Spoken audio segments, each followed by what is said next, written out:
Imagine standing in the tunnel of a stadium packed with 82,000 screaming fans. You are the best player on the planet. Everyone knows your name. Everyone knows your move. They expect you on the left wing. They expect the sprint. They expect the isolation. But when the whistle blows, you aren't there. You've disappeared into the heart of the pitch. This was the gamble of the 2026 World Cup. This was the moment Didier Deschamps decided to stop playing football by the old rules and started rewriting them around a single man, Kylian Mbappé. It began as a disaster. The opening match in New Jersey against Senegal was a disjointed mess. For 60 minutes, the French attack looked like a collection of strangers, misread passes, gesticulating arms, a legendary manager setting up his stars in roles they had never played. The press box was filled with the sound of groans. It looked like the end of an era before it even started. But inside that chaos, a new archetype was being born, the transition-based false nine. In the history of the game, the false nine was an orchestrator. Think of Lionel Messi or Francesco Totti.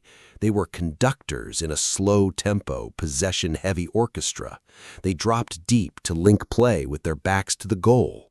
But Mbappé is not a conductor. He is a vertical weapon. He didn't drop deep to build a slow attack.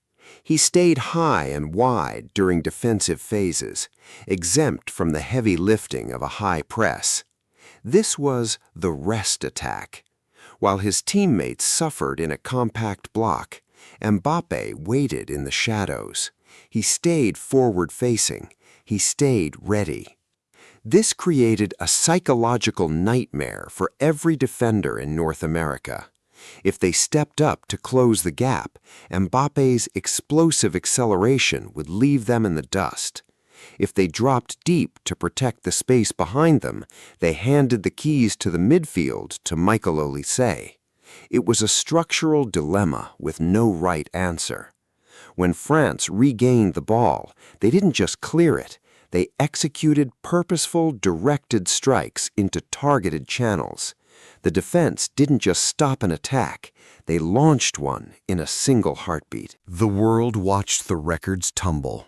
A curled 98-kilometer-per-hour strike against Morocco, a record-breaking 22nd career World Cup goal, 10 goals in a single tournament.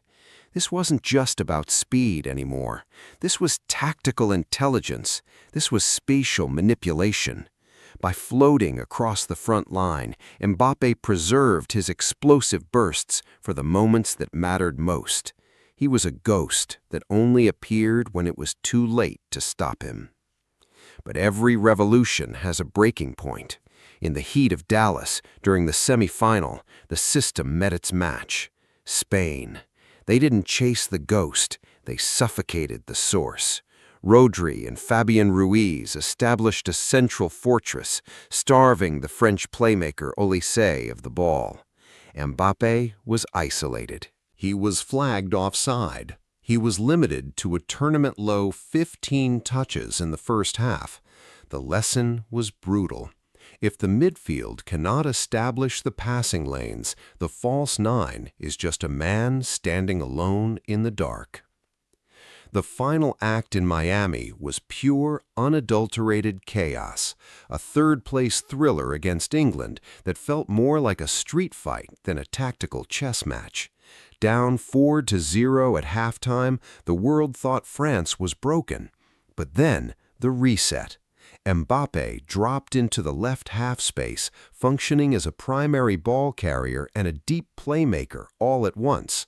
In a frantic 18-minute window, he dragged his nation from the brink of humiliation back to a 4-4 tie. It was a display of complete spatial freedom. Kylian Mbappé left the 2026 World Cup without the trophy, but he left with something perhaps more permanent. He proved that the most dangerous place for a predator to hide is right in the center of the pitch. He didn't just lead the line, he redefined what it means to be a forward in the modern age. The records will show the goals, the highlights will show the speed, but the tape reveals the truth. The game has changed forever, and we are all just trying to keep up with the ghost in the center. History will remember the winners, but the thinkers will remember the man who made the number 9 a lie. Like and subscribe for more untold sports stories. Share this with someone who needs to hear it.